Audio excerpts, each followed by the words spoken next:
This is your new e-collar. There's a lot of different pieces and parts. We're going to talk about all of it, and we're going to talk about how to use it. So, first things first, this is your charger. This end goes in the wall. These ends are identical male ends, so it doesn't matter which one you're plugging into which, it'll just go in there and start charging, you're fine. We recommend that you find an outlet near where your dog is sleeping, because the habit that we're gonna have you get in is putting the e-collar on the dog before you start your day and taking it off of your dog after you're done working with your dog. If your dog's in a crate by themselves for more than 20 minutes, you can take it off. Just make sure you're putting it back on before every session. There's also a leash that comes with your kit. It's 10-foot leash. You don't have to use it on your walks, but that is the leash that we will be using predominantly in our training. So that's nice to have. The other pieces we're going to talk about are the collar itself and the remote. There's some extra little pieces in here. We'll talk about those in a second when we get there. But for now, on the inside of your collar, there's a little rubber flap. You pull that back, and that's your charging port. That's where these male ends go in. Click, nice and easy. Pull that out. On the back of your remote, similar rubber flap. Pull that back. That's where your charging port is. Click, you're good to go. When you put either of these on the charger, it will turn them off. And so when you pull them off in the morning, ready to start working with your dog, you do need to turn the pieces on. So first we'll cover that. You'll notice on the side of the remote with the T button, there's a little red dot. Can you get that in the camera? Perfect. So that little red dot matches a red dot on your e-collar. When you touch the two of those together, your e-collar turns on. That green light right there is an indicator that it just turned on. You'll also notice that it blinks periodically. A periodically blinking green light lets you know that you're at 50% battery life or more. Periodically blinking orange is at 50% battery life or less. And if it's blinking red while you are not pressing any buttons, the battery's about dead and you need to get it on the charger as soon as possible. Both of these pieces carry 48 hours worth of battery life. Your receiver actually burns through power a little bit faster than that, so just be aware of your battery level indicator. When you are needing charging though, this is perfect, and the batteries work just like they do in our phones. You don't have to worry about burning the battery all the way down to the end before you start charging it again. You can charge it with half a battery life, it's not gonna hurt it. It takes 2 hours to charge from 0 to full, but if you leave it on the charger all night for 8-10 hours straight, it's not gonna hurt the equipment. So you can do that and it'll be just fine. Now I already mentioned that putting it on the charger turns them off. So I'm gonna show you how to turn the remote on as well. This button on the back, it's a big L button, and right next to it, it does say on off. When you press and hold that button, screen will light up blue and it lets you know that your remote is on. When you press and hold again, it'll turn it off. Now this button also has another function underneath here. It does say light. So when the remote is on, long presses turn this on and off, but short taps, your first short tap will turn on a periodically blinking flashlight. That's really good for dark dogs, off leash, out in the forest, hiking, whatever. It's a good indicator of where your dog is. Another tap will set it full on solid flashlight. So you can use that to help your dog see where they're walking at night or whatever. Another tap turns it off. So short taps cycle through the different functions of the flashlight. Long presses turn off and on your remote. Cool. Next, we're going to talk about a lot of the other buttons on here. Right next to your power button, there's this little button that has an M and C on it. That button is a little bit raised, so if it's in a backpack, purse, or pocket, sometimes that button can get depressed without you knowing. What that button does, the M and C on it, refer to the settings on the remote itself. So right now we're set to M. That little beep lets you know I just changed it, and now we're at C. That's this button here again. Long presses will change the mode. Now we are at M and C. One more time. Sets us back to M. Your trainer is most likely going to want to start you on M. If at some point you need to go to C, your trainer will let you know that. M stands for momentary. So when I press the button, there's 1/4 second tick from when the button is depressed. C stands for continuous. So from when I press the button down to when I release, it goes. It's just a different level of communication. Not that one is right or wrong, but we typically start on momentary because it can be a little bit easier for the dog to understand.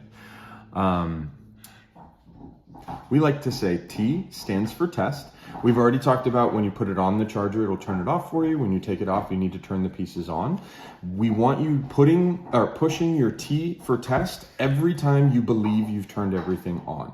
It helps you be 100% certain that your remote is on and it is sending a signal, and that your receiver is on and it is receiving a signal. Nothing's more annoying than seeing the green light, thinking that you've turned it on, and it accidentally just not being on. So hitting that T for test very much lets you know this is for sure on and you're ready to go. Next, your black S and your red S. The black S is going to do whatever number you see on the dial. So if I am currently set at 11 and I press the black S, you'll see every time I'm pressing the black S, the red light on the receiver is also blinking. That lets you know, hey, I'm receiving a signal and I'm sending something. The red S is gonna do 5 above whatever you currently see on the screen. Right now we are at 11, therefore the red S is gonna do 16. You'll notice when I press it multiple times, it doesn't go up by increments of 5, it just does 5 above whatever we're currently at. So if I go ahead and spin it to a random number, it'll be 5 above whatever that number is. I turned it off. So that doesn't work. Good. Good thing to know. When you are at 0, this sends nothing out. That being said, on 0, your vibrate does still work, but neither of these are going to send a signal. You'll even see there's no receiver light. Does that make sense? So now when I turn it to any random number and then hit this red S, it's going to do 5 above whatever that number is, and it doesn't go up by increments of 5. Now, these buttons also have another function that are in line with the M and C. So when you are on just M, black is going to do that 1/4 second tick, whatever number that is. Red is going to do 5 above. When you are on just C, black is still going to do whatever number that is, and red is still going to do 5 above whatever that is. It just holds. There's a maximum of 10 seconds on that. I did not say that earlier. So the continuous has a maximum of 10 seconds. Now, when you are on M and C, then your black button will do momentary and your red button will do continuous at the number that is set. There is no longer a boost when you are on M and C. One thing I didn't mention, everything here is completely waterproof. It can be submerged underwater and not feel like a toaster in a bathtub.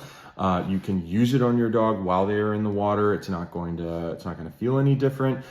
These little rubber flaps definitely need to be closed to maintain your water tightness. I'll just demonstrate where that one is again. So when you are taking it off of the charger, make sure that you seat that in there real nice, because it does have a tendency to want to just hang. And if you're left like that, water will get in there. It will destroy your device. Speaking of your device being destroyed, eCollar Technologies has amazing customer service. Make sure you fill out the registration form online, and you can contact them and they will either repair it or replace it for free. The only thing they do not cover is dog damage though. So if your dog does find a way to pull it off the counter and chew it up, you'll just have to replace it yourself. Also on the website are lots of different accessories, lots of different tips, lots of different bands. You can even change the color of your remote, which is pretty neat. So make sure you take a look at that website and see what all is available there. Next, we're going to talk about this dial. You saw me using it to adjust the number a little bit earlier, but we're going to talk a little bit more about that. So now you'll notice if I go all the way this way, that says high. If I come just underneath it, it'll go to 99. So you'll notice that high is the maximum. If I go all the way this way, it goes to 0. Now, when I'm at either of the extremes, you'll notice the dial does not move anymore. So that means there are specific sets everywhere on this dial for specific numbers. So the more you play with this and the more you practice using this, you'll get a better handle for just how much a quarter turn is, or just how much a whole half turn is. Make sure you're playing with it, get it comfortable in your hand. The way I like to hold it is put my middle finger on this black S. If you can hold the whole remote by doing that, then it's got a good seat in your hand. And then it allows your forefinger and thumb to come to this dial and be able to manipulate the dial and tap at the same time. And that's important. Make sense? So next, the dial has another function. You'll notice up here at the top, there is a blinking 1D. 1D currently stands for a 1-dog unit. If yours says 2D, that's no big deal. Just talk to your trainer. If you're using 2 dogs, then that's appropriate. If not, then it's something that we should change. But it should come to you saying 1D. If it's blinking, that lets you know you can turn this dial and it will adjust. If it is not blinking, then you can turn the dial, but it won't change anything. That just lets you know you have locked it at that current number. Now you'll notice when I unlock it, it will change numbers. So you need to be aware of wherever you are on that dial, because we talked about each position on this dial is a specific number. So if you lock it and inadvertently turn it way too high, when you unlock, you will be too high for your dog.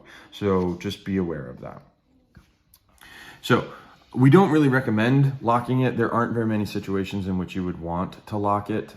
So just be aware that that's what that does. And if at any point you're twisting the dial and you're like, oh no, my dial's broken, you're most likely just locked and you don't know it. Because that's another situation where if it goes in a backpack, pocket, or purse, this can get depressed and you just didn't know. Does that make sense? I don't know why I asked that, because you can't answer me. So next we're going to talk about, since we are out here in the Carolinas, a lot of us love to go to the beach. So you need to be aware of salt water. We talked about the fact that these are waterproof. We definitely recommend you go to the beach with your dog. When you do that though, be aware salt water can kind of get under this little joint right here. So when you get home and your dog is exhausted from playing on the beach, you're going to want to take this off. Even if you're at a lake or you're in your pool in your backyard, anytime your dog gets completely soaked, we recommend you take this off so that it allows time for your dog's neck to dry and breathe. You don't want this holding a whole bunch of moisture against your dog's skin. That can cause some irritation and be super uncomfortable. So when we're all done playing with water, go ahead and take this off right away and give them a chance to take a nap and dry out. When you take it off, especially if you were in salt water, you're going to want to grab this little tool out of your box. It's a socket with this little handle. The socket fits right over those contact points. You'll twist it, it'll break the connection, and then you can pull it off. There's just a little screw. Yep. So you're going to want to just run this under some fresh water. Make sure you clean that. It's all stainless steel, so it shouldn't rust. But you want to make sure you get that salt off, because that can be corrosive and cause it to rust. When you're ready to put it back on, you can just screw it down, finger tightness, put your socket back on there, and then give it a good little bit of torque, pop that back on there. The other thing I'd like to talk to you about is you'll notice these little metal tips at the end of your points. Those are coated in nickel. That is how this comes. Some dogs can be sensitive to nickel. So on the website, they sell titanium tips that are hypoallergenic. And so if you notice what looks like little mosquito bites on your dog's neck or little sores, it can look like a mosquito bite that you scratched a little bit too much. That's just most likely a nickel allergy. Make sure you let your trainer know as soon as you notice them, and go on the website and grab some titanium tips. There could be other reasons for it. It could be on a little bit too tight or on a little too long. So you can also just try moving it to the other side of your dog's neck. You can try loosening it a little bit. But if it's too loose and you're not getting a good connection, then that's not good either. Make sure if you notice something like that, you reach out to your trainer. Your trainer will help you troubleshoot through that. And if you don't want to watch this video all over again and hear my annoying voice, and you just need a quick recap on the buttons, underneath the tray in each of your boxes is an instruction manual. In this instruction manual is tons and tons of good information on the function of the collar. However, towards the back, if you're studious and you want to read the entire booklet, there is this page, page 25, training tips. Please don't, you're more than welcome to read it. Don't take any of that information though. That's a little bit old school methodology, and we use the collar in a very different way here at Off Leash. So defer to what your trainer says about how to use it, and then you can utilize all the rest of the information in here if you forget how to change a setting or whatever. Next, we're going to talk about fit. So the way we recommend it is placing 2 fingers against the buckle like this. We're not measuring a shot, flat against the buckle. And then you come under your dog's neck. Oh, the best boy. Nice and snug on these 2 fingers, okay? My fingers are under there. I'm gonna snug it down, find the nearest hole, slip it back through, and you're good to go.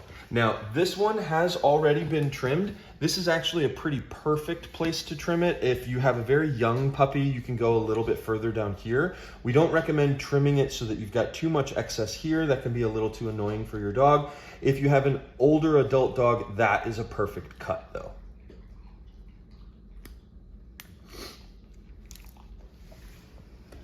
Good boy. So, there are a couple of other accessories that come with your collar. We're gonna cover that in a minute. I already talked to you about your little socket. That comes in this bag here. And then the other 2 tools in here are pretty neat. This one, as long as we are on, excellent. This one is a connection tester. So when I hit this here, you'll notice that it's letting you know there is a signal coming through those contacts. In the rare case where this is going off, but you're not feeling anything or you don't think that you're communicating to your dog, that's the intention for this. It's just an LED tester. So it will light up and let you know, okay? The other thing is this little key works with your remote. I had mentioned earlier that e-collar sells different colors for your remote, fancy little patterns and stuff. If you want to do that, this little key will pop off the case. Now, also, even if you're not wanting to do it just for aesthetic reasons, sometimes if you have small hands, I've got big old honking German-Irish hands. If you've got a tiny hand, sometimes just popping the collar off makes the remote smaller and it's a little bit easier to manipulate. So that can be helpful as well. Now, be aware, this is what the red dot is actually on. There's nothing there. The red dot is just an indicator of where your metal plate is. So if you know that it's right here, you can still turn your remote on or off. Oh, geez. You don't know where it is. Oh my gosh. Yeah, there it is. So it makes it more difficult, and you might just do like a swiping motion to be able to get it. But just know it's typically like right there. And then last but not least, each collar does come with extra tips. So this one and all of them are gonna come with the short tips on there. These are longer tips. It's just an extra 1/4 of an inch. If you need longer than that, again, the website has all kinds of additional accessories. There are also these things called feathers that come out, and they give extra contact points for some of our Huskies or Samoyeds or Akitas that have really, really dense fur around their neck. Sometimes you just need a little bit of additional help that comes out and makes good contact there. So there's lots of options available to you. If you have any questions regarding this video, please reach out to your trainer and have fun training. Last but not least, I'm sure your trainer has talked to you a lot about how we like to use this as a language. The way you use any language is eventually you gain fluency in that language. So the way you're going to get fluent in e-collar is I want everyone to play a little game with themselves. So turn it all the way down to 0, and then I want you not looking at the screen, and you're going to turn it and try to get to any arbitrary number that you make up. Right now, I'm gonna try to get to 10. Ooh, 14. So obviously I need a little bit of practice, but that's how that game works.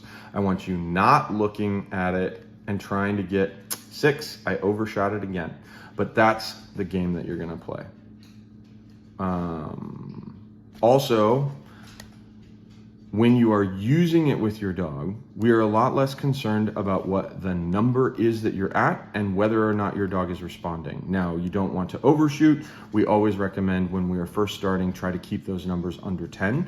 Your trainer will give you much more specific numbers that apply to your dog, but we want to start really low, but I don't want you super focused on what's on the screen. I want you paying much more attention to how your dog is responding.